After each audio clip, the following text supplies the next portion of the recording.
ce nombre-là, 20 minutes, après des musicaux, on prend de bonnes habitudes depuis le début de l'année. On va vous aussi d'avoir fait le déplacement, malgré peut-être le stress pour certains, de venir, de bouger, mais en tout cas, au contraire, c'est dans ce moment-là qu'il faut encore plus se réunir, s'unir, partager des moments Bezrat Hashem. Que ce cours-là soit dédié, bien entendu, pour la réussite de tous nos frères en Eretz Israël, et que le shalom soit rétabli rapidement. Comme on a pris l'habitude également depuis la fin de l'année dernière, donc il y a un jeune qui prend la parole pendant une dizaine de minutes. Cette semaine, c'est Dan qui devait déjà retourner en Eretz. Qui aurait déjà dû être en Israël parce qu'il a fait un break d'1 an pour aller à Yeshiva, mais voilà, pour le moment il est bloqué, donc on en profite. Bezrat Hashem tant qu'il est encore là, et après on attaquera le transfert. Ok, merci de m'écouter. Je fais un petit cours vite fait sur la paracha. D'un point de vue donc sur la paracha, donc on sait tous que dans la paracha Noach, l'humanité a fauté, donc elle s'est pervertie. Et Hachem a déclenché le Maboul, le déluge, pour anéantir toute l'humanité, sauf les poissons, les dagim. Et Hachem a aussi demandé aux justes de la génération, Noé, Noach en hébreu, de créer la Teva, de créer l'arche pour prendre toutes les espèces et pour pouvoir tout simplement pouvoir survivre et que l'humanité ainsi que la majeure partie des espèces puissent survivre à ce déluge. Et moi, je vais m'arrêter sur un verset, le verset 17 donc du 6e Pérec, donc de Bereshit. Et je vais l'interpréter d'après dans l'Ikutei Moharan, la Torah numéro 112 de Rabbi Nachman. Je fais un petit résumé de ce qui nous apprend. Et alors dans ce verset, on dit quoi? On dit « Tzoar ta'aseh la teva ». Donc fais pour toi un tzoar. Tzoar, c'est un éclairage. Tu feras pour la teva. Ve'el ama techalena milmala. Et tu feras aussi, tu mettras une ama, donc une demi-coudée, en hauteur. Tu la mettras une demi-coudée en hauteur. Uftar teva betsida. Et tu mettras des portes sur la teva, donc sur le côté. Tu feras des portes sur le côté, donc dans la teva. Et tashim tartiim shineim ushlushim ta'asea.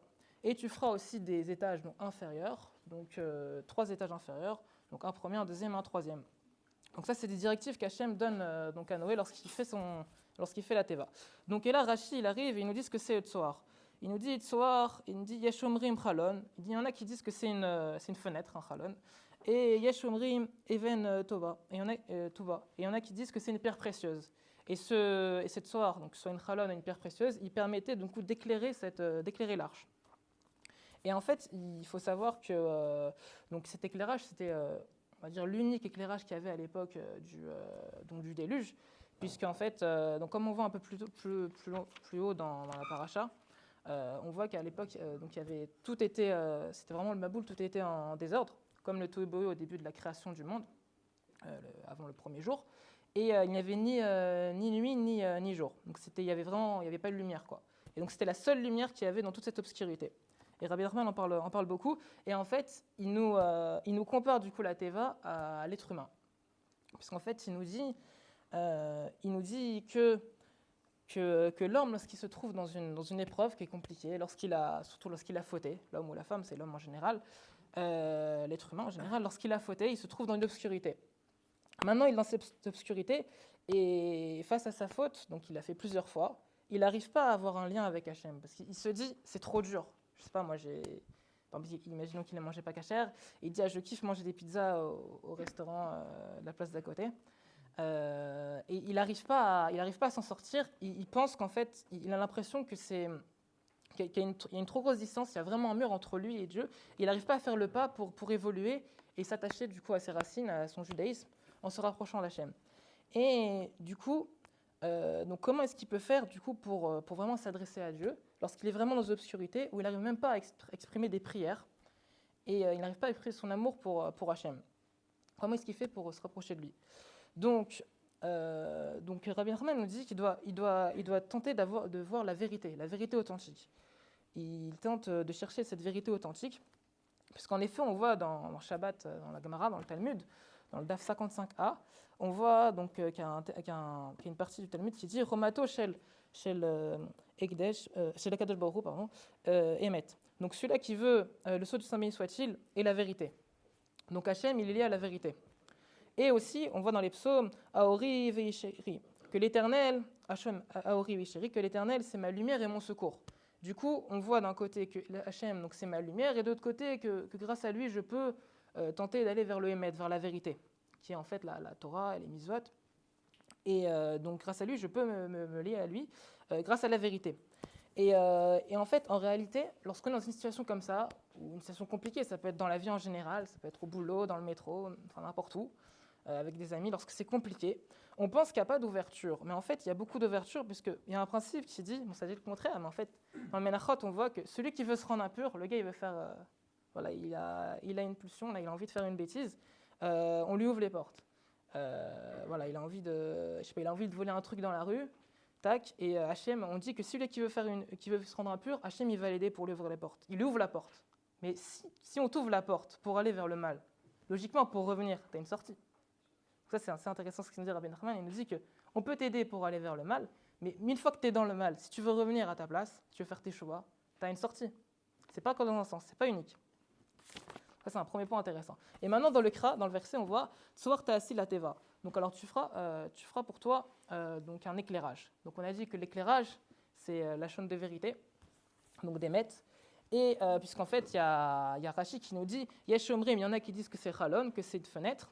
Pourquoi ? Parce qu'en fait, lorsque tu dis la vérité, lorsqu'une personne elle va dire la vérité, elle va donner de la lumière elle va donner la lumière à quelqu'un d'autre. Donc, toi, tu peux être comme une fenêtre. Enfin, tu peux recevoir cette lumière lorsqu'elle est dans une situation comme une fenêtre, d'une fenêtre. Donc toi, tu es dans une situation assez compliquée et quelqu'un peut t'aider. Ou toi, tu peux être aussi une pierre précieuse, parce que Rashi te dit Ve'eshomrim even tova. Toi aussi, tu peux être une pierre précieuse et tu peux toi-même répandre cette lumière-là. Ça, c'est un autre niveau encore. Et donc la suite du verset, il nous dit Vel ama techalna. Et tu feras aussi, à l'argent du coudé, tu te feras en hauteur. Milmala. Et donc, ama, c'est une demi-coudée, c'est une mesure, hein, excuse-moi, c'est un demi-mètre, 50 cm à peu près. C'est une mesure. Et dans le terme ama, on a Aleph, Mem, He.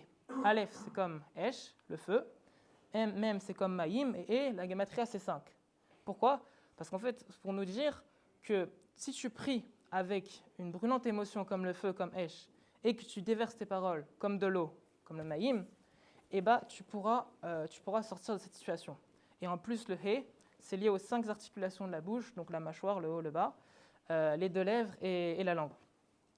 Donc là, on voit aussi dans ce verset qu'en priant, en essayant de se lier à des paroles de vérité, tu peux te sortir de cette situation-là. Maintenant, la suite du verset, donc qu'est-ce qu'elle nous dit ? On voit que, donc, milmala vers le haut, uftar ateva, betsida, et tu feras une porte donc sur le côté. Et donc Teva, donc Rabbi Nachman nous dit que ça peut être aussi lié à la parole. On voit encore qu'il y a la parole dans la parole dans ce cas-là. Et on voit aussi que et on te dit aussi donc tu placeras donc cette porte sur le côté. On parle de l'autre côté. Ça veut dire que tu peux créer une porte même quand tu es de l'autre côté, même quand tu es dans le côté mal de la force. Quand tu as péché, tu n'es pas dans le bon côté. Tu sais que tu peux ouvrir cette porte, tu peux partir et aller vers Hachem grâce à la prière. Et aussi l'autre côté, c'est quoi ? C'est que si toi, tu es du bon côté du fleuve, toi, tu es dans le bon chemin, et tu as tes amis qui sont peut-être dans le mauvais chemin, et toi, grâce à ta prière, tu peux les sortir de cette situation. Même si directement, tu ne vas pas agir, mais indirectement, en les jugeant d'une bonne façon, c'est le principe aussi à Zamra, tu juges les gens d'une bonne façon, et en priant pour qu'ils fassent tes chouvas, ça va les aider à faire tes chouvas. Tu pourras leur donner cette lumière-là. Et du coup, tu pourras créer cette faille dans l'obscurité. Et maintenant, la fin du verset, il te dit Tassim, tartim, shnaim ou shleshim taase. Donc tu feras donc un étage inférieur, un -2 et un -3. Et ça, c'est relié. Là, il nous dit que c'est relié aux 3 mondes. Grâce à ça, tu peux évoluer de monde. Il dit qu'il y a 3 mondes. Il y a le monde des anges, des astres et du matériel, la gashmiut où on est. Bon, ça, c'est un peu. Ça épisode un peu genre. Mais du coup, grâce à cette prière, tu pourras t'élever de niveau et te sortir de la gashmiut pour vraiment atteindre les étoiles. Et donc pour conclure, on voit que dans chaque situation, qu'elle soit bonne ou mauvaise, qu'importe, grâce à la prière et en cherchant surtout la vérité, le Hémet, tu peux te sortir d'une mauvaise situation, même si tu crois que tu as un rachat, que tu as fait des mauvaises choses, etc. Mais en fait, c'est pas vrai, parce que si tu es encore en vie, c'est qu'il y a encore de l'espoir. Et Hachem, il est toujours là pour t'aider. Et en cherchant la vérité, en cherchant les maîtres, tu pourras sortir de cette obscurité et tu pourras même aider tes amis ou même d'autres juifs ou même d'autres personnes en faisant un petit coup olam, en montrant tes vraies racines, ton vrai judaïsme, pour ne pas avoir peur. Tu verras que les gens ils vont te suivre. Et grâce à ça, ça permettra d'avoir une ouverture vers l'espoir et d'être un autre homme. Voilà. Donc voilà, c'était un petit cours. C'est puissant, là. Ah, j'ai travaillé dessus.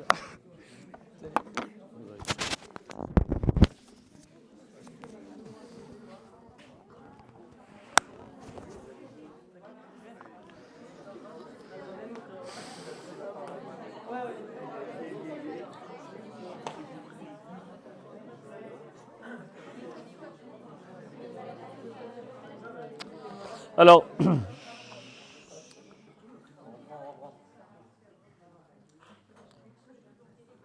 en cherchant un sujet sur la paracha, si je vous pose une question, vous connaissez tous à peu près la paracha de Noach, la paracha qui parle principalement du déluge. Si je vous dis le rapport avec la terre d'Israël, vous allez me dire, est-ce que vous en voyez un? C'est pas si évident que ça. Mais on va voir que, au final, le point de départ de tout ce que l'on vit en fait encore aujourd'hui, c'est ça qui est incroyable, il prend sa racine à la suite du déluge, ce qui va se passer après le déluge. On a toujours cette problématique depuis qu'on est né, peu importe, qu'on ait mon âge 37 ans, que vous ayez le vôtre 22, 23, 24, on est né avec cette problématique du conflit israélo-palestinien. On est d'accord ou pas? On a grandi, on est né avec, on a grandi avec, et a priori, c'est pas prêt de s'arrêter. D'accord? Parce qu'ils vont pas, même s'il y en a qui disent, ouais, on va les détruire, on les machin, déjà, c'est pas forcément une solution, et puis, ça m'étonnerait qu'on puisse raser 2 millions de personnes, même si on en a envie. Et je pense pas que ce soit, encore une fois, la solution idéale. Quoi qu'il en soit, on n'est pas là pour faire de la politique, mais il y a une question qui est légitime qu'on doit se poser, je pense que chacun se pose de temps en temps, qu'est-ce qu'on veut chez nous? Qu'est-ce qu'on veut chez nous? On le voit, dès qu'il y a quelque chose, dès qu'il y a une ouverture, on va nous taper dessus. Vous avez vu hier ce qui s'est passé avec l'histoire d'hôpital. Ah, on dirait que tout le monde attendait la bévue pour nous taper sur la tronche. Alors que c'est horrible ce qui s'est passé la semaine dernière. Bien sûr que, sûrement peut-être dans la population palestinienne, il y a également des innocents. Mais, quoi qu'il arrive, tu es attaqué, tu dois défendre, c'est normal. Et d'ailleurs, pour la première fois, la majorité du monde ne s'oppose pas finalement à ce qu'il y ait une contre-attaque, parce que c'est normal, chaque peuple doit se défendre. Maintenant ici, ce que je veux développer, ce n'est pas du tout cette idée de la défense, c'est qu'est-ce qu'on veut chez nous? Pourquoi est-ce que la terre d'Israël focalise tellement d'attention? Au final, c'est un lopin de terre. Si vous regardez sur la carte du monde, c'est un des plus petits pays qui doit exister. Quand vous voyez tous les pays arabes qu'il y a autour, franchement, c'est une aiguille dans une boîte de foin, comme on a l'habitude de le dire. Mais il y a comme ça un magnétisme, une attirance, au moins au niveau du regard, de ce qui se passe là-bas. Et ça, c'est depuis la nuit des temps, et ça continuera, parce qu'on le voit depuis la nuit des temps. Pourquoi? Parce que même lorsque le peuple d'Israël n'était pas là, les croisés, on en fait un objectif. Les musulmans, plus tard, ont construit une de leurs plus importantes mosquées. Qu'est-ce qui les attire dans ce petit bout de terre? D'autant plus que si on regarde, on analyse un peu la géographie du monde, c'est une terre plus ou moins aride, même si on arrive à faire des merveilles au niveau de l'agriculture, mais grosso modo, la majorité du pays, c'est du désert, c'est du caillou. Je pense qu'il y a des pays, on va dire, où il y a plus à faire au niveau du potentiel. Donc, qu'est-ce qui se passe? Alors, il y a un élément de réponse dans la paracha. Bien entendu, pour y arriver, on va devoir développer, repartir un petit peu en arrière, quelques milliers d'années en arrière. Et de là, on va pouvoir comprendre beaucoup de choses, je pense. En tout cas, je l'espère. Donc, on revient en arrière. À la fin du déluge, donc le déluge dure 40 jours, mais Noach et sa famille restent bloqués dans la Teva pendant beaucoup plus de temps que ça, parce qu'il fallait que la terre absorbe toute l'eau du déluge. Et une fois que le déluge est terminé, donc Noach et ses enfants sortent de la Teva, sortent de l'arche. Ok? Lorsqu'ils sortent de l'arche, bien entendu, ils doivent se réinstaller. Ils doivent reconstruire l'humanité à zéro. Il y a Noach, ses 3 enfants et leurs épouses. Noach, sa femme, 3 enfants et leurs épouses.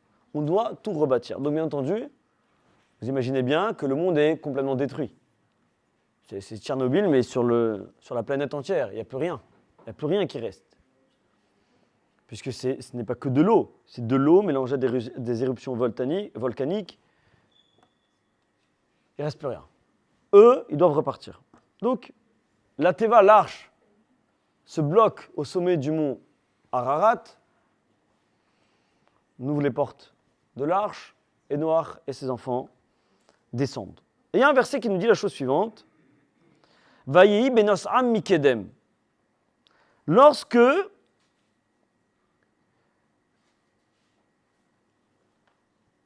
ils sortent, ils se dirigent depuis l'est. Donc ils vont d'est en ouest. La Torah nous précise, Vayehi benos am mikedem. Alors qu'ils voyageaient depuis l'est, quand je dis je voyage depuis l'est, c'est-à-dire que je me dirige vers l'ouest, ils ont trouvé une vallée dans la terre de Shinar, qu'on appellera plus tard Babylone. Ils ont trouvé là-bas un endroit intéressant, une vallée qui avait l'air fertile, florissante. Ils ont dit c'est un bel endroit pour se poser. Et ils se sont installés là-bas. Vous connaissez la suite de l'histoire. Ils ont construit une ville, ils ont construit une tour qu'on va appeler plus tard la tour de Babel. C'est ce qui s'est passé à ce moment-là.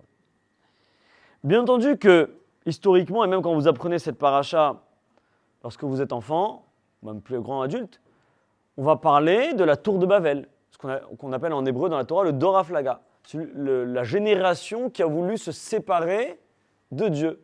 C'était ça l'idée de la tour. On va construire une tour pour attaquer Dieu. C'était peut-être plus un symbole qu'autre chose, mais quoi qu'il arrive, quoi qu'il en soit, leur idée c'était de se séparer de Dieu. Ils savaient qu'il y avait un être suprême au-dessus de leur tête, ils ont dit nous, on veut bâtir, mais sans lui. Dor Haflaga. Ça, bien entendu, c'est l'histoire principale, et on sait très bien qu'à partir de là, ils ont été dispersés par Dieu dans toute la terre, et c'est ce qui a donné la population mondiale par la suite. Mais il y a ici 3 mots. 3 mots qui sont, d'une certaine manière, on ne va pas dire énigmatiques, mais qui sont curieux. Les 3 mots que je vous ai cités au départ, Vayehi, Benos Am, Mikedem, lorsqu'ils voyagèrent depuis l'Est. Pourquoi est-ce que la Torah nous précise qu'ils voyagèrent depuis l'Est et qu'ils ont fait une halte? Dis-nous, les enfants de Noach ont pris le chemin, ça a duré des mois, ils ont des enfants, des petits-enfants, etc., etc. Et ensuite, ils se sont installés dans un endroit. Pourquoi la Torah a besoin de nous préciser que lorsqu'ils se sont posés, ils ont voyagé depuis l'Est? Il faut savoir que dans la Torah, il n'y a pas un seul mot superflu. Il n'y a pas un mot en plus. La Torah ne s'amuse pas à rajouter des mots. Ce n'est pas un roman, ce n'est pas de la littérature. La Torah nous envoie les messages, nous transmet les paroles qui sont nécessaires pour nous, pour que l'on se construise, pour que l'on apprenne des choses. Donc, Vayehi, Benosam, Mikedem. Qu'est-ce que font ces 3 mots-là? Retenez-les bien. Parce que pour le moment, on va faire ce qui a l'air d'être une parenthèse, mais qui va nous permettre d'avancer dans notre raisonnement. Vayehi, Benosam, Mikedem, lorsqu'ils voyagèrent depuis l'Est. Qu'est-ce que la Torah veut nous préciser en nous stipulant le fait qu'ils sont partis d'Est en Ouest? Avant de répondre, on va avancer de quelques versets, parce que ça, c'est la fin de la paracha de Noach, et on va tout de suite switcher sur la paracha de Lech Lecha. La paracha de Lech Lecha, c'est la paracha, on va dire, de quel personnage principal? De Abraham. Abraham Avinu, le premier des patriarches. Akadosh Baruch Hu lui donne un ordre. Il lui dit Lech Lecha, pars.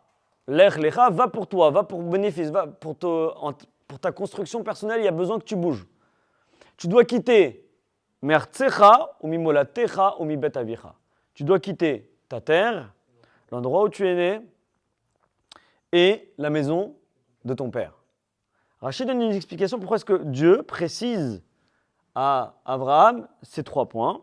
Mais nous, on va essayer de donner une explication autre que celle de Rachid. Akadosh Baruch Hu dit à Abraham, tu quitteras cette terre-là vers la terre que je te désignerai. D'ailleurs, entre parenthèses, on fait une digression, c'est que ça a été une des 10 épreuves d'Abraham Avinu, qui est de quitter sa maison sans savoir où il allait. Parce que quand tu dis de quitter ta maison, mais que je te donne des billets à la main, je te donne des billets, je sais pas moi, pour Miami ou je ne sais où, d'accord, pour des îles paradisiaques, ou même un pays sympathique, c'est pas une épreuve. Enfin, c'est un peu un déchirement, tu vas un peu pleurer, nanana, mes parents, je vais plus les voir pendant un bout de temps. Mais bon, si la destination est sympathique, c'est pas tellement catastrophique. Abraham Avinu, il ne savait pas du tout où il allait. D'accord, il n'y avait pas de boussole, il n'y avait pas de GPS, il n'y avait pas Google Maps. Donc Dieu lui dit, avance. Où je vais, j'en sais rien. Il ne savait pas s'il allait se trouver face à un désert, face à une montagne, face à une forêt amazonienne, il ne savait rien. Il a pris la route, il a écouté Akadosh Baruch Hu. Ça, c'était son épreuve à lui. Maintenant, pourquoi est-ce que Akadosh Baruch Hu a besoin de préciser à Abraham Avinu, quitte ces trois endroits-là. Va-t'en de ton pays, de l'endroit où tu es né et de la maison de ton père.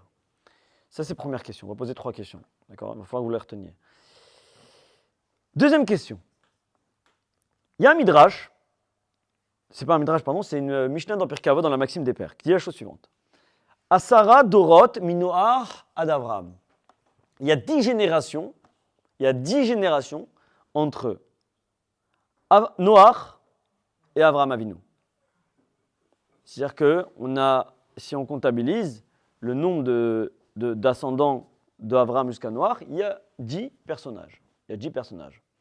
C'est des centaines d'années. D'accord ? Surtout qu'à l'époque, il y avait une longévité incomparable avec la nôtre. Donc il y a 10 générations. Et d'ailleurs, à la fin de la paracha de Noach, on énumère tous les noms qu'il y a de Noach jusqu'à Avraham Avinu. Et on donne plein de noms. Pour la plupart, on ne s'en rappelle même pas, on ne les connaît même pas, on ne sait même pas ce qu'ils ont fait de leur vie, mais on nous les cite. En fait, la Mishnah répond à une question, pourquoi tu as besoin de me citer des inconnus ? Surtout qu'ils ne sont pas des personnages principaux de la Torah. Encore une fois, comme je vous ai dit, la Torah ne parle pas de quelque chose inutilement. Réponse de notre Chachamim, c'est pour te préciser, pour que tu vois il y a combien de personnes entre Noach et Avraham Avinu. Noach a eu un fils, qui a eu un petit-fils, etc. On est arrivé jusqu'à Avraham Avinu, 10 personnages plus loin. Ok ? Et alors, qu'est-ce que ça me fait une belle jambe, quoi. Qu'est-ce que ça me rajoute ? Alors, la Mishnah nous explique. Leodia kama irechapaim lefanav. Pour te montrer comment Akadosh Baruch Hu est patient. Patient de quoi ? Shikol adorot ayumach isin ubain. Chaque génération qui défilait, depuis Noach, depuis ses petits-enfants, on va dire, parce que ses enfants, lui, ont connu le déluge, mais déjà les petits-enfants, toutes ces générations-là, elles contrariaient Akadosh Baruch Hu, elles énervaient Dieu. Ad-Sheba Avraham, elle défilait. Ad-Sheba Avraham vekibel alav srach kulam. Jusqu'à que Avraham Avinu, par ses actions, a obtenu la récompense de toutes les générations précédentes. Si je vous dis la phrase telle que je vous l'ai dite, est-ce qu'il n'y a pas un petit problème dans cette phrase-là ? Est-ce qu'il y en a un qui a vu le problème ? Je répète. Toutes les générations provoquaient Dieu jusqu'à Avraham Avinu. Et Avraham Avinu, par son mérite, le mérite de ses actions, a obtenu le mérite de toutes les générations précédentes. Et c'est quoi l'incohérence ? On est en train de nous dire que toutes les générations provoquaient Dieu. Donc, est-ce qu'il méritait une récompense ? Non. Alors, c'est-à-dire quoi ? Que Avraham a pris la récompense des autres. Il n'a pas pris de récompense des autres puisqu'il n'en méritait rien. Je vous donne un exemple. Vous avez votre frère, votre sœur qui est à la maison toute la journée, il rend dingue votre mère. D'accord ? Il la rend dingue, il renverse tout, il salit tout, etc. Et toi, tu arrives à la fin de la journée, tu aides ta mère, tu ranges. Il dit, tu sais quoi, je vais te donner la récompense de ton frère. Quelle récompense ? Parce qu'il a mérité une récompense. Il a fait que des bêtises toute la journée, donc il ne méritait pas de récompense. Je ne vais pas prendre sa récompense à lui puisqu'il n'en méritait pas. On est en train de nous dire que les générations précédentes, de par leur comportement, eh bien, Dieu ne leur a pas donné leur récompense. Et l'a donné à Avraham Avinu. Encore une fois, je répète, quelle récompense méritait-il puisqu'il se comportait mal ? Qu'est-ce que c'est une récompense ? Tu as une personne qui se comporte bien, elle a une récompense, tu lui fais un cadeau. On est d'accord ? Et ensuite, peut-être qu'après il se comporte mal, tu lui retires ce cadeau. Après, ça c'est plausible, et tu le donnes à quelqu'un d'autre. Mais si elle s'est comportée non-stop mal, il est où le cadeau ? Quel cadeau tu lui as donné ? Quelle récompense il méritait ? Il ne méritait rien. Donc, quelle récompense Avraham Avinu a pris par rapport aux autres ? Ça, c'est la problématique que l'on a par rapport à ce midrash-là. Puisqu'il n'avait aucune bonne action a priori, puisqu'on a dit que c'était des provocateurs à l'égard d'Akadosh Baruch Hu. Dans ces 10 générations, je n'ai pas besoin de vous préciser, puisqu'on vient d'en parler, il y avait entre autres la génération de la tour de Babel, qui a voulu se séparer de Dieu, se dissocier d'Akadosh Baruch Hu. Donc on a pour 2 questions sur Abraham. C'est quoi pour Dieu lui a ordonné trois choses, de quitter sa terre, le pays de sa naissance et de la maison de son père. Deuxième question, quelle récompense des autres il a pris puisque les autres ne méritaient aucune récompense. Et enfin, troisième question, on remonte par rapport à la tour de Babel. Donc on sait très bien que la faute de la tour de Babel, c'est d'avoir fait quoi? Voilà, ça dort, hein.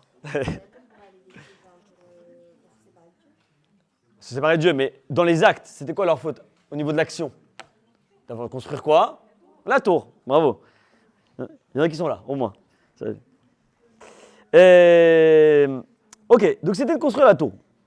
Maintenant, au début, il y a marqué quoi? C'est quoi le verset? Le verset nous dit comme ça, que Akadosh Baruch Hu est descendu. Alors c'est une métaphore parce que Dieu ne descend pas, ne monte pas, il voit toujours tout sans avoir besoin de se déplacer. Le verset nous dit, Dieu est descendu, l'irhot, et ha'ir, et amigdal, asher banu bene Adam. Dieu est descendu observer la ville et la tour qu'ont construit les hommes.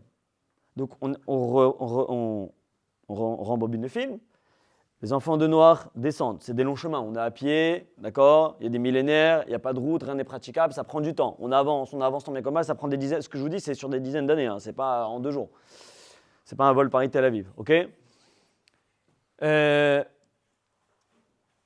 Ils avancent, ils s'arrêtent, ils font une halte sur la terre de Shinar, qu'on a dit que ce sera plus tard la tour de Babel. Ils construisent une ville là-bas. Une fois qu'ils sont bien installés là-bas, parce qu'ils ont fait un village, on a dit qu'ils se sont installés là-bas. Donc ils ont construit un village, une ville, ce que vous voulez, et ils ont construit la tour. Nous, on dit, et on apprend depuis qu'on est petit, que la faute, c'est d'avoir construit la tour. Maintenant, qu'est-ce que Dieu vient regarder et observer? Et ce qui le contrarie, c'est qu'il a vu en premier lieu la ville et ensuite la tour. Or, on n'a jamais mentionné que la ville était un problème, qu'ils aient construit une ville. Or, ça pose un problème à Dieu. Pourquoi est-ce que le fait de regarder qu'ils aient construit une ville, ça pose une problématique? Ils ont le droit de construire une ville, il faut bien qu'ils habitent quelque part, il faut bien qu'ils construisent des maisons. Qu'ils se posent, ça y est. Il y a eu le déluge, ça y est, c'est passé, maintenant, on reconstruit l'humanité. Donc on construit des villes, on construit des maisons, des rues, des magasins, ce que vous voulez. Ok? Donc pourquoi est-ce que quand Dieu va voir leur faute, on dit Dieu a vu la ville et la tour? Dieu a vu la tour, et là Dieu s'est mis en colère. Non, Dieu a regardé également la ville avant même la tour. Qu'est-ce que c'est? Quelle est la faute de l'humanité à cette époque-là d'avoir construit la ville? Okay, la tour, on a compris. La tour, c'est le symbole de la séparation avec Dieu. La ville, c'est quoi le problème? Alors maintenant qu'on a ces 3 questions qu'on va garder dans un coin de notre tête pour le moment, on revient à ce qu'on a dit tout à l'heure. Donc on voit ici que la première faute, ça a été d'avoir construit la ville.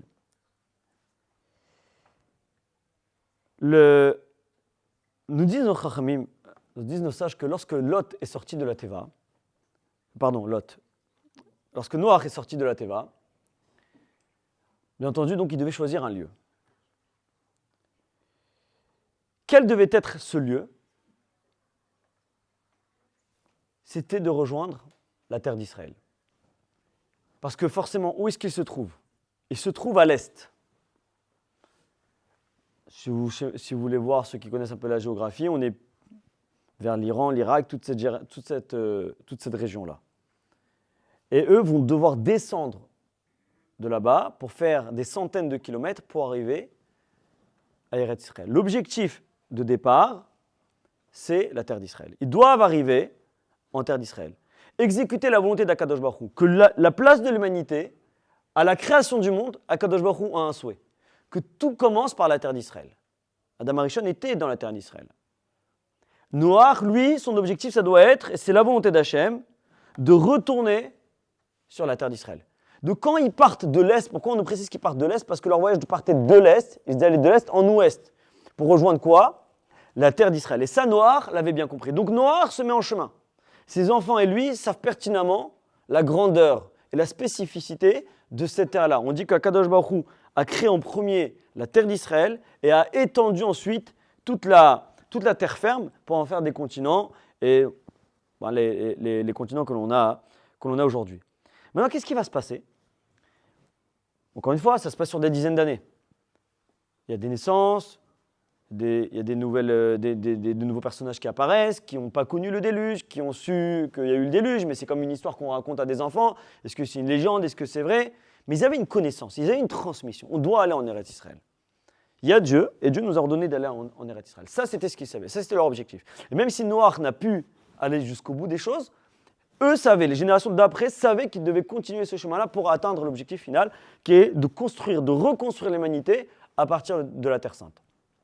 Seulement, il y a un personnage qui va s'appeler Nimrod, et qui lui va dire « Stop, pas besoin d'aller si loin. On est très bien où on est, regardez, c'est magnifique, beau paysage, des belles montagnes, de la verdure, une belle végétation, ça a bien repris depuis le déluge. Pourquoi est-ce qu'on va se casser la tête à être des nomades pendant encore des dizaines d'années ? Peut-être pas des dizaines d'années, mais en tout cas pendant un bon nombre de temps. Il dit on est là, on est bien, on a trouvé un endroit sympathique, on se pose.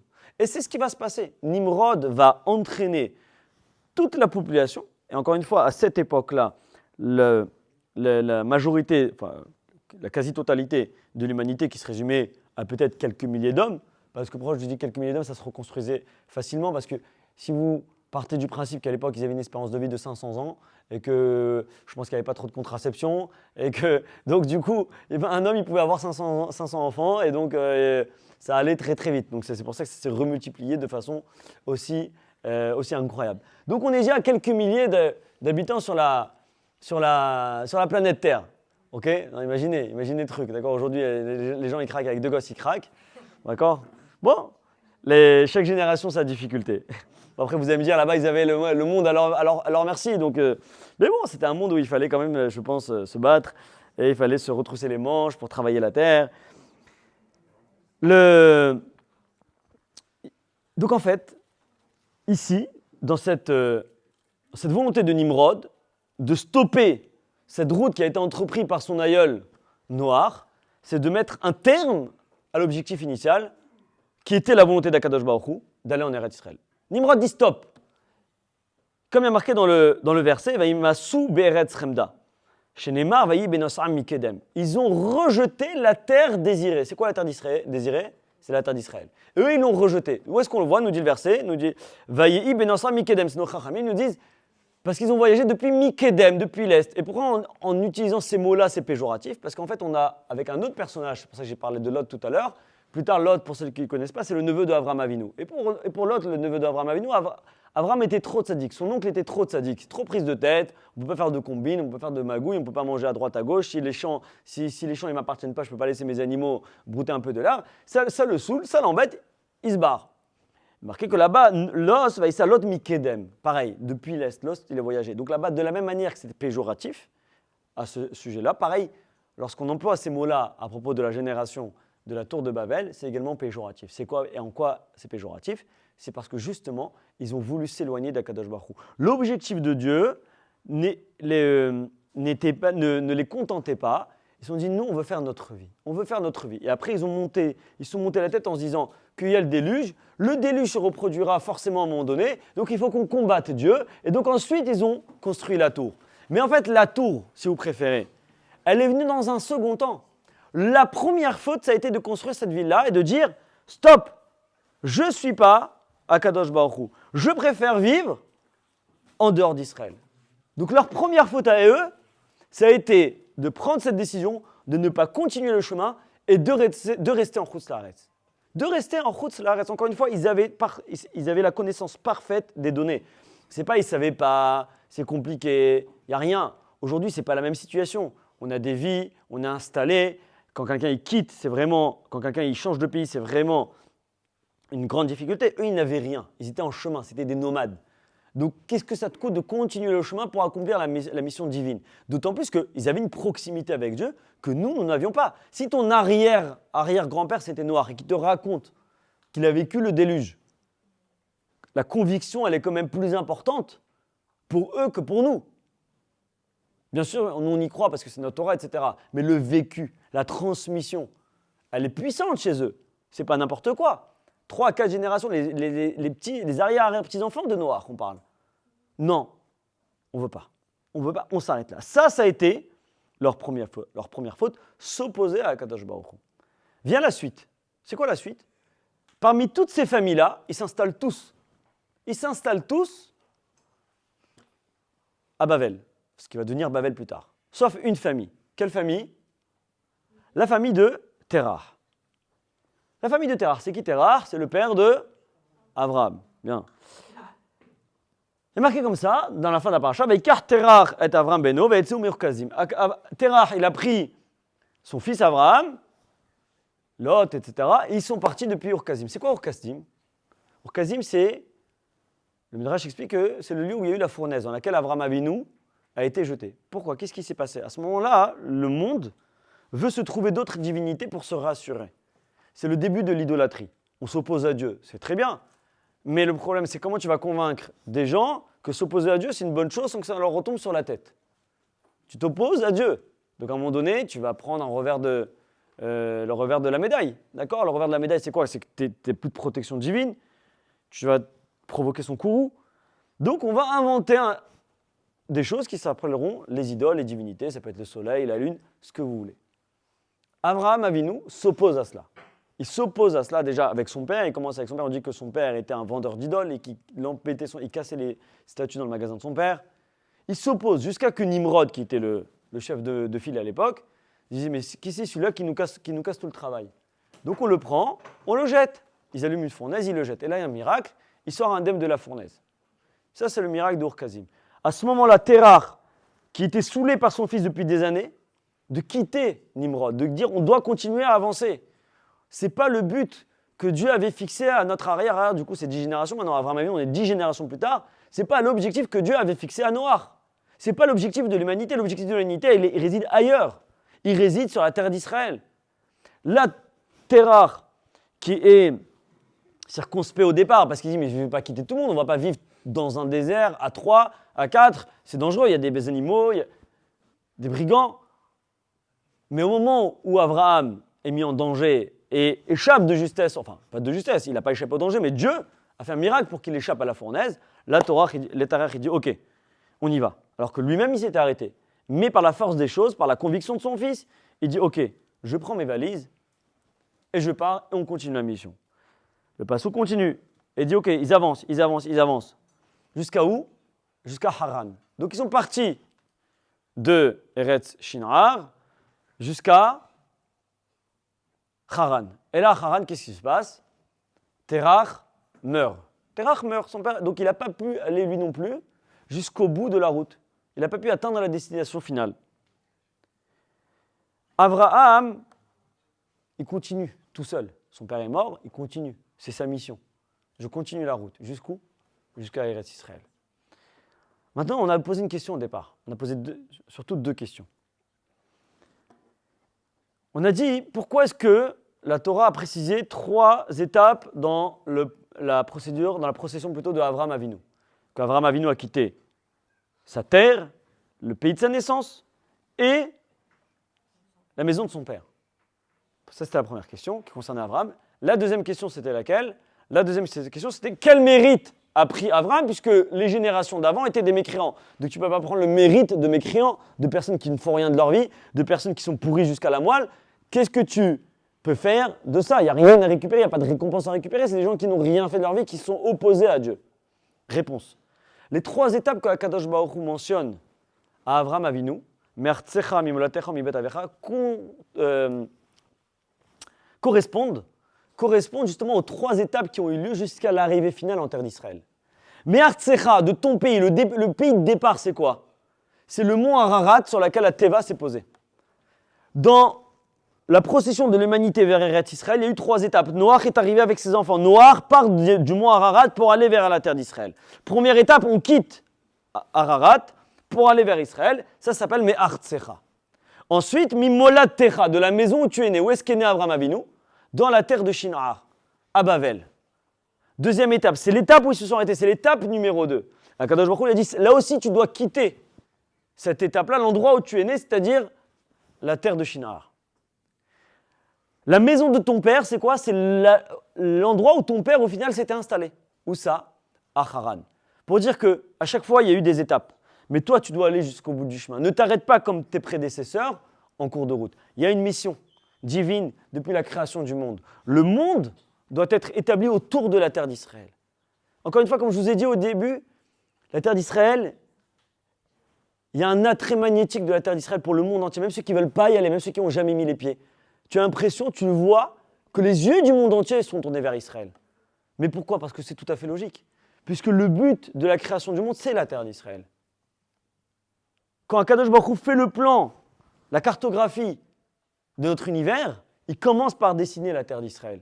Et ensuite, il étend les continents, il étend les mers. Le point de départ, c'est la terre d'Israël. C'est la pièce centrale de l'univers. Donc forcément, même si on s'égare de cela, même si on n'y met pas les pieds, même si on ne sait pas ce qui... Même un non-juif qui n'a pas de lien avec la terre d'Israël, automatiquement, on a un regard vers cette terre-là parce que, en fait, notre âme, quelle qu'elle soit, notre personne, elle est attirée vers... Vous savez, c'est comme les oiseaux migrateurs. Vous avez beau les envoyer n'importe où dans le monde, ils savent retrouver leur chemin. Ils ont un sixième sens qui les redirige vers leur maison. Et c'est pour ça qu'un juif, vous savez, il y a des juifs qui ne comptent pas du tout aller en Israël pour habiter ou quoi que ce soit. Mais dès que c'est la terre d'Israël qui est touchée, eh bien on est tous ébranlés. Même celui qui n'a jamais habité en terre d'Israël, quand il a entendu ce qui s'est passé, ils sont rentrés à la maison. Vous savez, souvent ceux qui sont victimes de cambriolage, ils comparent ça, alors je pense que c'est difficile, il ne faut pas prendre au pied de la lettre, mais ils disent c'est comme un viol. D'accord ? Ils disent pourquoi ? Parce que violer le domicile, on dit violation du domicile, c'est comme ça qu'on dit dans la loi. Parce qu'ils sont rentrés dans leur intimité. Quand ça rentre et les gens, ils sont marqués. Ils sont marqués. Pourquoi ? Parce que quand on rentre chez toi, ça te secoue. Et même si finalement, il n'y a pas de grands dégâts, si tu n'as pas été volé de... Rien qu'on sait que, et j'ai parlé avec plusieurs personnes qui ont déjà été victimes de cambriolage, ça les secoue. Ça les secoue qu'il y a quelqu'un, un étranger, qui est rentré chez eux. Parce que c'est chez eux. Quand on touche à ta maison, tu es ébranlé. Quand on touche à la terre d'Israël, tout leur âme Israël entier est ébranlé. Ça nous secoue, ça nous fait mal. Pourquoi ? Parce que c'est notre maison. Vous voyez, d'accord, vous voyagez avec Elal, vous arrivez en terre d'Israël, d'accord, vous voyez tous, d'accord ? C'est notre seule maison au final. Ok, on est là. Peut-être pour la plupart, on ne compte pas faire notre alia. Ce n'est pas la question. D'accord, je ne suis pas l'agent juif, d'accord, je n'encourage pas forcément à y aller en terre d'Israël. Mais on a un lien intime avec ce pays-là. Pourquoi ? Parce que c'est là-bas que sont nos racines. Ah, et les non-juifs ? Et les non-juifs, qu'est-ce qui se passe ? Pourquoi même eux sont attirés par ce qui se passe là-bas ? Alors, ils ne veulent pas habiter, mais ils sont hypnotisés par ce qu'il y a dans la terre d'Israël. Il y a des conflits beaucoup plus graves, il y a des régions dans le monde où il y a des centaines et des centaines de morts par jour, et on nous casse les pieds avec ce qui se passe là-bas. Mais laissez-nous nous défendre comme il faut. Non, c'est pas possible. Pourquoi ? Et on va voir que ça va encore plus loin que ça. Donc ça, c'est l'idée. C'est qu'en fait, on a expliqué ces trois étapes-là. Maintenant, c'est quoi le mérite que Avraham Avinu a pris ? On a dit qu'il a pris le mérite de toutes les générations précédentes. Et là, on a la réponse. Toutes les générations précédentes ont entrepris d'aller en terre d'Israël, mais elles se sont toutes arrêtées en cours de route. Aucune d'entre elles n'a terminé le travail. Maintenant, la question est, lorsque tu ne termines pas le boulot, est-ce que tu peux demander d'être payé pour la partie du boulot que tu as fait ? Telle est la question. Est-ce qu'au travail, si tu es payé pour une tâche et que tu ne finis pas la tâche, est-ce que tu peux réclamer ton dû ? Pas forcément tout, c'est sûr que tu n'auras pas tout. Mais au moins, si tu as fait 30%, est-ce que tu peux réclamer 30% de ce que tu as fait ? Tu as fait des travaux. D'ailleurs, hier, pas plus tard qu'hier, j'ai un ami que je croise dans la rue et qui vient de déménager. Alors je lui dis comment ça se passe le déménagement, etc. Il me dit je ne te raconte pas la galère. Les gars, des bras cassés. Ils n'ont rien terminé. Il m'a montré les photos maintenant. Je lui dis il exagère, ça doit être des petites finitions, des machins. Une catastrophe. Une prise qui pend du mur. Le pommeau de la douche là, qui est bancal comme ça. Il y a un tiroir de la cuisine qui ne se ferme pas. Ils ont mis un plan de travail à l'envers. Une catastrophe. Une catastrophe. Vraiment une catastrophe. J'ai de la peine pour lui. Il m'a dit qu'il a investi 12, 13 000 euros, 14 000 euros. Maintenant, le problème, c'est que ce qui a été collé, le carrelage, machin, tu ne peux pas enlever. Parce que quand tu enlèves, tu casses. Donc, il va devoir racheter le matériel. Mais j'ai dit, comment tu viens sortir avec eux et te demandes de l'argent ? Il m'a dit, non, la vérité, parce que c'est quelqu'un qui a envoyé ses employés. Lui, il n'est jamais venu sur chantier. Les employés, ils ont fait de la zut. Mais il m'a dit, t'inquiète, je ne te réclame pas. Encore heureux qu'il ne le réclame pas. Mais tu prends deux exemples. C'est que si tu finis pas le travail, tu ne peux pas réclamer. Tu ne peux pas réclamer. Après, oui, dans des domaines, peut-être que tu vas pouvoir réclamer. Imaginez, je ne sais pas, tu es photographe, ok, on t'a pris pour une prestation à un mariage avec l'album. Tant que tu n'as pas livré les photos, est-ce qu'on peut te payer? Alors bien sûr, normalement, tu prends quand même de l'argent avant parce que pour faire verrouiller la soirée, pour ne pas te faire planter. Mais techniquement, tant que tu n'as pas livré les photos, même si tu as été là toute la soirée, tu as fait des photos toute la soirée, tu reçois rien. Tu reçois rien. Et c'est ça l'idée ici. C'est que oui, normalement, tu as fait 30% du travail, tu as fait 30%, 40% du travail. Mais tant que le travail est terminé, même les 40%, tu ne les auras pas. Donc ça t'est destiné, mais tu ne les auras pas. Par contre, qui c'est qui les aura? Celui qui va terminer le travail. Celui qui va terminer le travail, lui, il aura toute la paye. Lui, il aura toute la somme qui était due à tous ceux qui ont juste entamé. C'est ce qui s'est passé. Chaque génération de Abraham Avinu de Noach jusqu'à Abraham Avinu, elles ont toutes entrepris un petit bout de chemin. Il y avait, je ne sais pas, je n'ai pas la géographie en tête, il y avait peut-être 3000 km à effectuer à pied. Eux, ils ont peut-être fait, au début, les premiers, ils ont fait 1000 km. Les seconds, ils ont fait encore 1000 km. C'est beaucoup. Abraham Avinu, il a fait, tu sais quoi, même juste les 100 derniers kilomètres. Il a fait Paris-Deauville. Mais lui, il est allé au bout du chemin.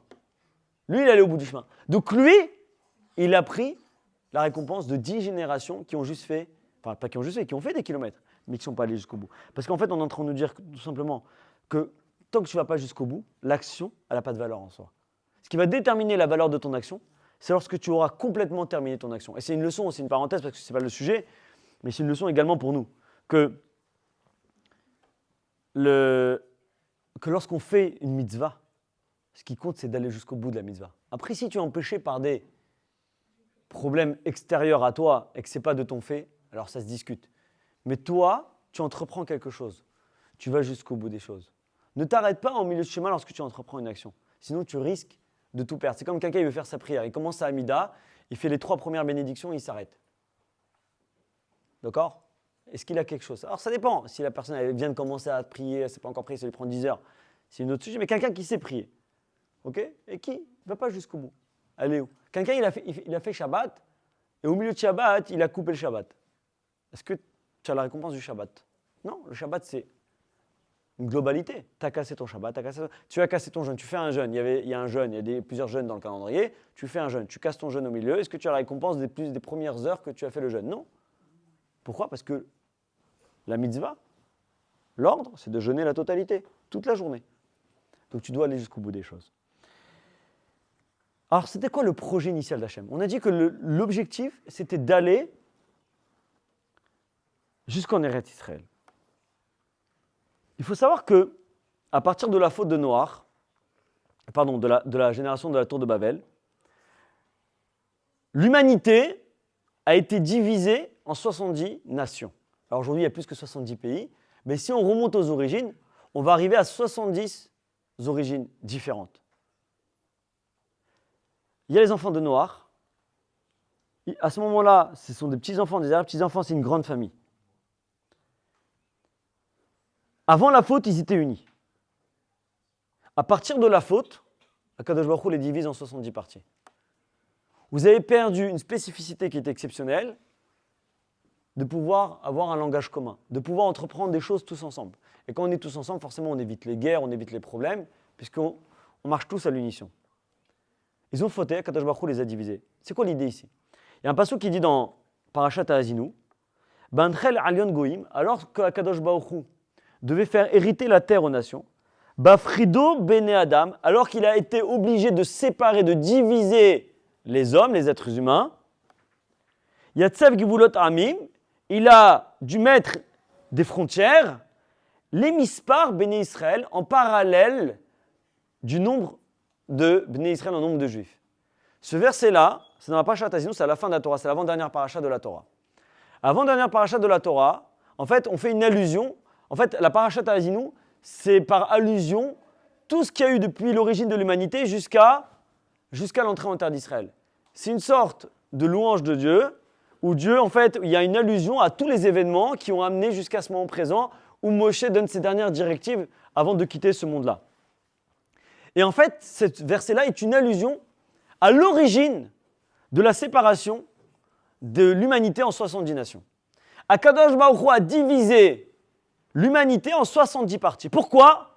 Par rapport, de manière symétrique, au Bnei Israël. À quel Bnei Israël? Aux 70 Bnei Israël qui sont rentrés en Égypte. Vous savez que lorsqu'il y a eu la famine et que Yosef a retrouvé son père, Yosef a fait descendre toute sa famille sur la terre d'Égypte, ils étaient 70. Qu'en quelque sorte, normalement, le monde entier aurait dû être une nation, qu'on va dire juive, même si le mot juif vient de Yehuda, mais on va dire la nation de Dieu. On aurait dû être une seule et même nation. Mais à cause de la faute, les nations, l'humanité a perdu ce mérite-là d'être le peuple de Dieu. Et ce mérite-là a été donné à qui? Au Bnei Israël. Et en fait, les Bnei Israël ont reçu la récompense d'être comme les 70 nations. C'est-à-dire qu'on a une puissance comme si on était nous-mêmes 70 nations. On a récupéré cette récompense-là de par les agissements de qui? De Abraham Avinu. Maintenant, le début, c'était quoi? Le début, l'objectif de Dieu, c'était qu'il y ait l'humanité. D'ailleurs, quand Dieu a créé l'homme, on l'a vu dans la paracha la semaine dernière, Betselem Elohim. L'homme a été créé à l'image d'Akadosh Baruch Hu, à l'image de Dieu. Donc comment cet être qui est à l'image de Dieu a-t-il pu dévier? Il a dévié.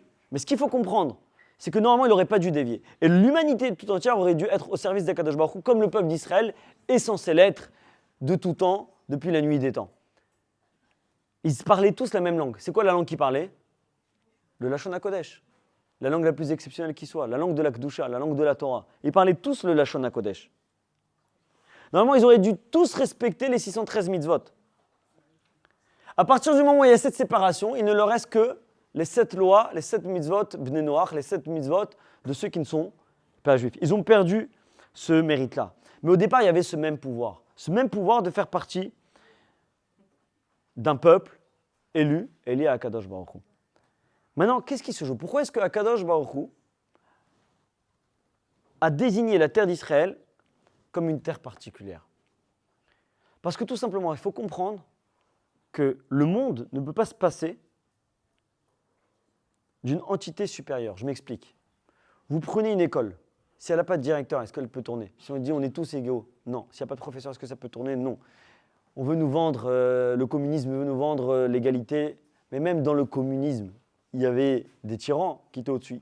Tu as toujours besoin de quelqu'un au-dessus de ta tête si tu veux donner une ligne directive. S'il n'y a pas une entité au-dessus des autres, rien ne fonctionne. Tu es obligé d'avoir une autorité au-dessus des autres. Et chaque personne dans ce monde-là a une autorité au-dessus de sa tête. Et si ce n'est pas au travail, c'est à la maison. Et si ce n'est pas à la maison, c'est à la synagogue. Si ce n'est pas à la synagogue, c'est ailleurs. Il y a un président, il y a des ministres. Et après, dans la religion, pareil. Il y a plusieurs échelons. Eh bien, c'est pareil. Akadosh Baruch Hu, il a voulu montrer qu'il faut accepter qu'il y ait des choses qui sont supérieures à d'autres choses. Et c'est pour ça qu'Akadosh Baruch Hu a mis la terre d'Israël au-dessus de toutes les autres terres. Pour dire qu'il y a la base et il y a quelque chose au-dessus. Pareillement pour le temps. Le temps lui-même est consacré de la même manière. Dans le temps, c'est quoi qui consacre le temps? Il y a quelque chose qui est au-dessus de tous les autres moments de notre vie. C'est le jour du Shabbat. Pourquoi est-ce qu'il y a un jour différent? Pour montrer encore une fois qu'il y a toujours quelque chose au-dessus de ce que nous, on veut bien voir. Nous, on veut voir l'humanité comme étant un ensemble de choses où chacun fait ce qu'il veut, quand il veut, on peut vivre la vie qu'on veut. Mais non, tu ne peux pas vivre comme tu veux. Tu es dans un pays, tu respectes les lois du pays. Tu es dans une école, tu respectes les lois de l'école. Tu es invité chez quelqu'un, tu respectes les lois de la personne chez qui tu es. Tu es obligé d'accepter. Ah, bien entendu, il y a toujours des réfractaires, il y a toujours des gens qui n'aiment pas l'autorité.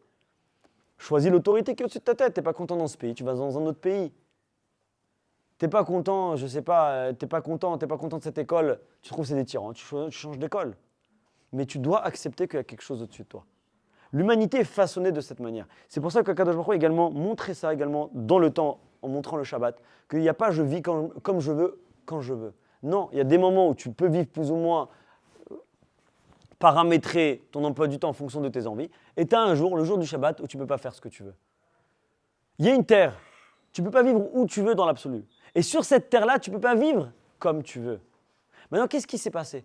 De la même manière, alors, si le monde entier aurait été comme le peuple élu et donc comme le peuple d'Israël, alors il aurait manqué quelque chose, parce que dans les nations, il y a le peuple d'Israël et les autres nations. Alors de la même manière qu'aujourd'hui, même au sein même du peuple d'Israël, il y a une différence. Il y a une différence entre quoi et quoi? Les Kohanim et le reste du peuple. Les Kohanim, ce sont en quelque sorte les élus dans le peuple élu. Peut-être sûrement que le Ram Israël, le peuple d'Israël, si la population mondiale était allée jusqu'à Eretz Israël et qu'on aurait formé une seule et même entité, alors le peuple d'Israël aurait été un peu comme les Kohanim, ceux qui sont au service d'Akadosh Baruch Hu. D'ailleurs, c'est intéressant de savoir que s'ils avaient répondu à l'objectif fixé par Hachem, qu'ils étaient arrivés en terre d'Israël. Vous allez me dire, oui, mais ouais, aujourd'hui on est similaire, comment on aurait pu vivre à rentrer à similaire dans la terre d'Israël? Il faut savoir qu'une fois si on était rentré dans la terre d'Israël, une fois qu'on est dans la terre d'Israël, après s'étaler sur l'ensemble de la planète, aurait conféré au reste de la planète la Gdusha, la sainteté de la terre d'Israël.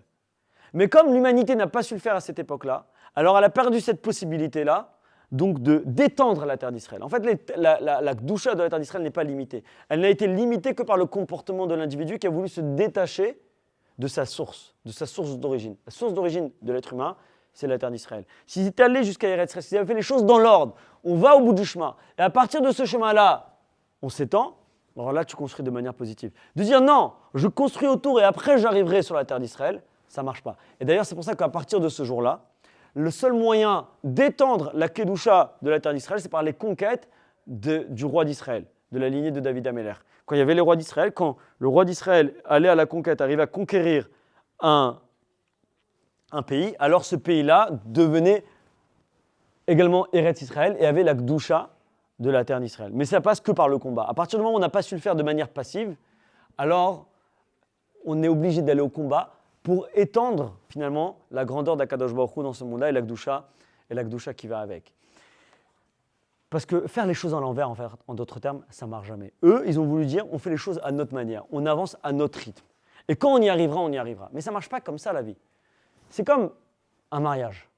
Tu as ceux qui se marient, Bigdusha ou Betaora, c'est-à-dire qu'on apprend à se connaître et ensuite on fait ce qu'on a à faire. Et tu as ceux qui commencent par la fin, qui commencent par goûter avant d'avoir cuisiné le plat.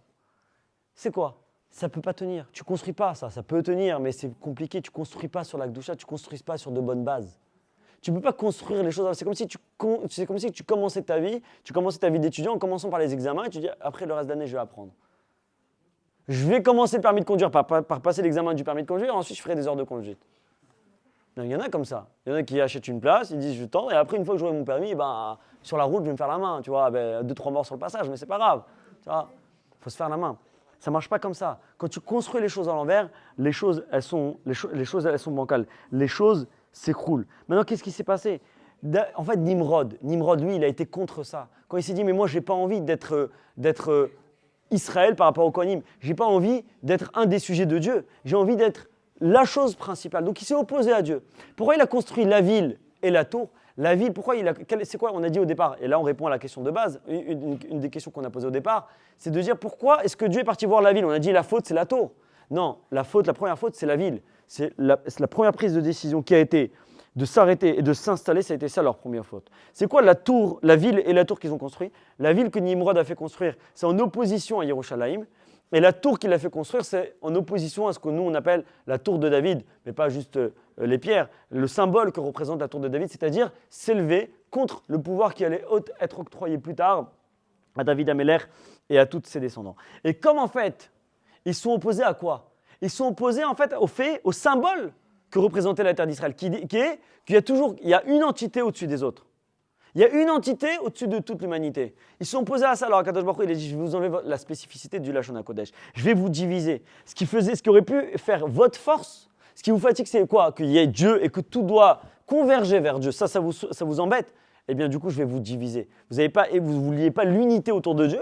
Alors, on va vous diviser complètement. Comme ça, vous n'allez pas pouvoir fomenter de complot ou autre. Et d'ailleurs, c'est hyper intéressant. Pourquoi est-ce que les Bnei Israël, lors de la première exil, ils ont été exilés où, justement? Après la destruction du premier Beth Amikdash, où est-ce qu'ils ont été exilés? À Bavel. Pourquoi est-ce qu'ils ont été exilés à Bavel? C'est lié à la faute des Meragelim, la faute des explorateurs. On dit que le premier exil est lié à la faute des explorateurs dans le désert. Qu'est-ce qu'ont voulu les explorateurs ou qu'est-ce que n'ont pas voulu les explorateurs dans le désert? Qu'est-ce que n'ont pas voulu les explorateurs dans le désert? D'aller en terre d'Israël. Ils se sont dit, on est bien dans le désert. On veut retourner même en Égypte. Donc en fait, leur faute a été de la même origine, du même acabit que la faute de quoi? De la génération de la tour de Babel. Les deux ont voulu, ou n'ont pas voulu la même chose, ne pas aller sur la terre d'Israël. Ils n'ont pas voulu aller sur la terre d'Israël. Donc c'est pour ça que lorsque le peuple d'Israël a été exilé, il a été exilé où? à Bavel, parce que c'est l'origine de la faute. Comme étant donné que leur exil est lié à cette non-volonté d'aller en Eretz Israël, on les a ramenés aux premiers qui ont exprimé cette non-volonté d'aller en terre d'Israël, et on les a exilés à Bavel. Maintenant, pourquoi je vous explique tout ça? Parce que, sans comprendre, aujourd'hui on voit, encore une fois, que tout converge vers Eretz Israël. La politique mondiale tourne autour de la terre d'Israël. Tout ce qui se passe en ce moment, le monde entier est ébranlé par un petit pays qui fait quoi? Qui fait 300 km de long sur 70 km, 80 km de large, vu par rapport à l'échelle de la planète. On est en train, et c'est pour ça qu'il y a ce combat-là. Ce combat-là, il est dans une volonté pour certains de récupérer quelque chose qu'ils ont perdu à l'origine, qu'ils ont perdu de par leur comportement qu'il y a eu déjà à l'origine de l'humanité. Et cet attrait-là, il ne partira jamais. Il y aura toujours l'humanité qui sera intéressée par ce qui va se passer en terre d'Israël. Ça, il faut l'accepter. Maintenant, ce que nous, on doit comprendre, c'est qu'également l'humanité doit se regarder dans les yeux et arrêter de trouver des fautifs là où il n'y en a pas, de remettre la faute sur les autres. Et c'est ça le véritable problème. Vous savez, on a lu la semaine dernière, il y a eu la faute de Caïn envers Ével. Il y a eu la faute de Caïn envers Ével, que Caïn a tué son frère Ével. Lorsque Caïn tue son frère Ével, qu'est-ce que dit Caïn? Qu'est-ce que dit Caïn? Qu'est-ce que dit Hachem à Caïn? Hachem il va voir Caïn, il lui dit quoi à Caïn? Il dit Lama haralach velama nafelu panecha. Il dit pourquoi est-ce que tu es contrarié? Pourquoi est-ce que tu es en colère contre toi-même? Ça, c'est Dieu qui pose cette question à Caïn. Maintenant, comment ça se fait que Dieu pose cette question? Dieu demande à Caïn pourquoi est-ce que tu es contrarié? Pourquoi Dieu ne sait pas pourquoi Caïn est contrarié? Pourquoi est-ce que Caïn est embêté? Cette rhétorique-là de Dieu, elle est avant qu'il le tue. Pourquoi? Parce que si on remonte au début de l'histoire, c'est quoi l'histoire? C'est que Caïn a offert un cadeau à Dieu. Le cadeau de Caïn n'a pas été accepté. Ével a offert un cadeau à Dieu. Et le cadeau de Ével a été accepté. Et en fait, Caïn, il n'est pas content. Pourquoi? Parce qu'il dit pourquoi mon cadeau n'a pas été accepté alors que je l'ai amené en premier? Pourquoi est-ce que Dieu a repoussé mon cadeau? Donc Caïn n'est pas content. Et Dieu va voir Caïn et lui dit mais pourquoi est-ce que tu n'es pas content? Mais tu sais très bien pourquoi tu n'es pas content. C'est comme si ta mère, elle te punissait quand on était petit. Quand notre mère, elle nous punit, elle nous prive de quelque chose et tu boudes. Elle dit pourquoi tu n'es pas content? Tu te fous de moi? Tu viens de me piquer mon téléphone, tu viens de me piquer ma Play, tu viens de la verrouiller. C'est moi que je ne suis pas content. Donc Dieu sait pourquoi Caïn n'est pas content, puisqu'il n'a pas accepté son cadeau. Il lui a jeté son cadeau à la figure. Donc c'est quoi la question de Dieu ici? Dieu sait pourquoi Caïn est contrarié. Alors pourquoi tu poses la question? En fait, c'est beaucoup plus fin que ça. Dieu dit à Caïn, mais pourquoi tu es énervé? Pourquoi tu es énervé? Tu n'as pas lieu d'être énervé puisque tu t'es mis tout seul dans la salade. Puisque tu t'es mis tout seul dans la zute. Pourquoi tu t'es mis tout seul dans la zute? Parce que tu m'as offert un torchon. Tu offres un torchon en cadeau.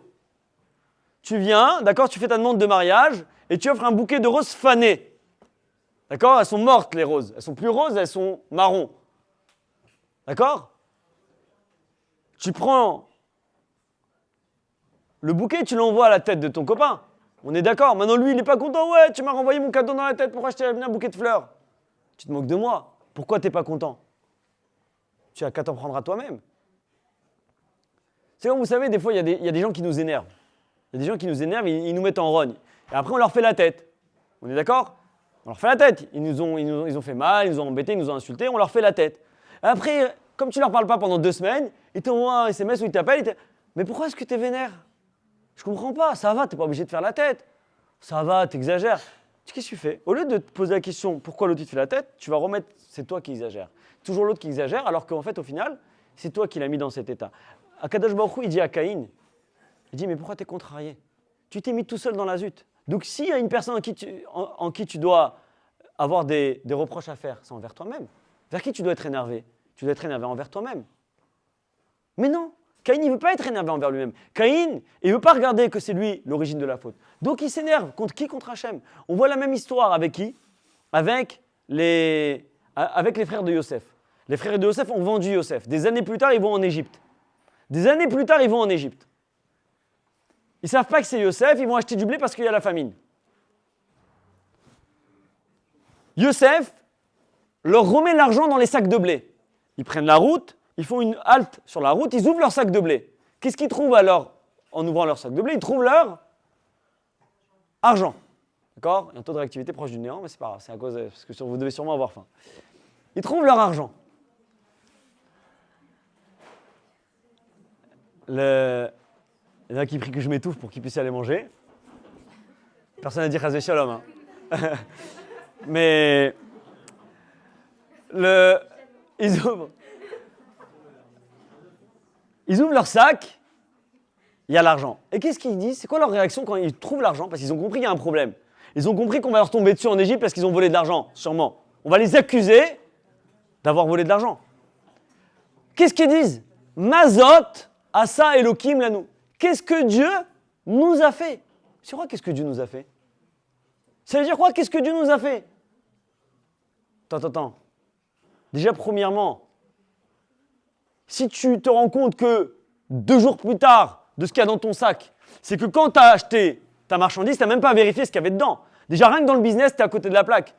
Tu achètes quelque chose, des centaines d'euros, tu ne vérifies pas ce qu'il y a dans la boîte, tu achètes un truc sur le bon coin, tu ne vérifies pas ce qu'il te donne le bonhomme. Si tu avais agi de manière normale, tu serais rendu compte qu'il y avait l'argent et tu aurais pu réagir tout de suite. Alors, je vous rends l'argent. Maza, Asot, Elohim. Qu'est-ce qu'il a à faire Dieu là-dedans? Ah oui, mais Dieu, c'est lui qui décide de tout. Non, Dieu, il te laisse diriger ta vie comme tu l'entends. Après, il met des paramètres autour de toi, mais c'est toi qui prends tes décisions finales. Premièrement. Et deuxièmement, tout ce qui t'arrive, c'est sûrement parce que tu as eu un mauvais comportement. Ils ne se remettent pas en question que c'est parce qu'ils ont vendu leur frère qu'ils ont tous les problèmes de leur vie. C'est comme, il y a un jeune là, dernièrement, il était à une bar mitzvah. Il a un peu bu, d'accord? Il s'est fait arrêter, contrôle. D'accord? Contrôle. Alcoolémie, machin. Rétention du permis de conduire. Pourquoi le bon Dieu me fait ça? J'ai besoin de permis pour travailler.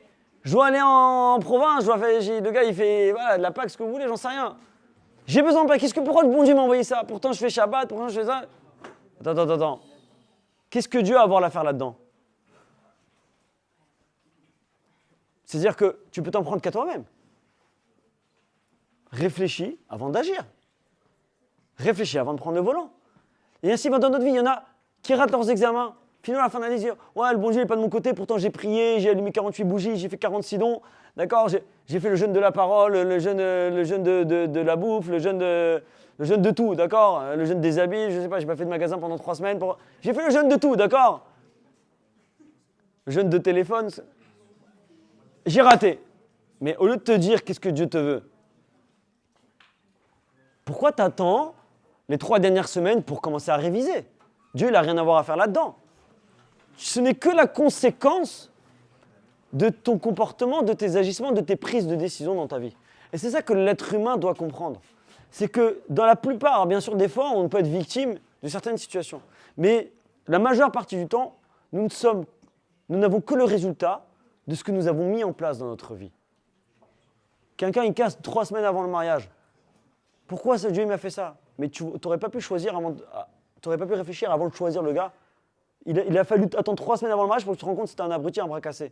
Ou inversement, ça peut être dans les deux sens. Donc c'est pas le bon Dieu, c'est toi. Tu avais des données, tes parents t'ont mis en garde, tes amis t'ont mis en garde, tes rabbinim t'ont mis en garde. Et toi tu dis non, je l'aime, j'y vais. Donc c'est pas Dieu, c'est toi. Et ainsi va le monde. Et aujourd'hui, on nous accuse d'avoir pris une terre que les gens eux-mêmes n'ont pas voulu désirer, qu'on nous a redonnée. Après nous l'avoir rendue, cette terre-là, on regrette de nous l'avoir donnée. Mais vous pouvez vous en prendre qu'à vous-même. Une fois qu'on l'a reconstruite, une fois qu'on l'a rebâtie, parce qu'il faut voir les photos de 1948, on n'était pas nés, mais il n'y avait rien, c'était le désert. Personne n'en voulait, c'était un caillou. Une fois qu'on a tout reconstruit, qu'on a tout remis en état, qu'on a fait une terre fertile, une terre exceptionnelle, là les gens ils reviennent comme des fleurs, ah non c'est la nous, rendez-la nous. Mais allez vous faire voir, avec la manière la plus polie possible. Mais allez voir ailleurs si on y est.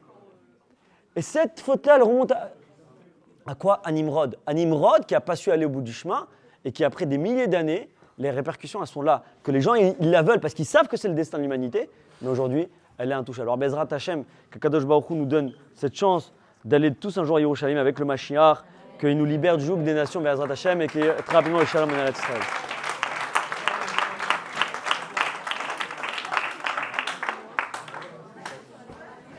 Tavon, bon appétit. La sieste est terminée.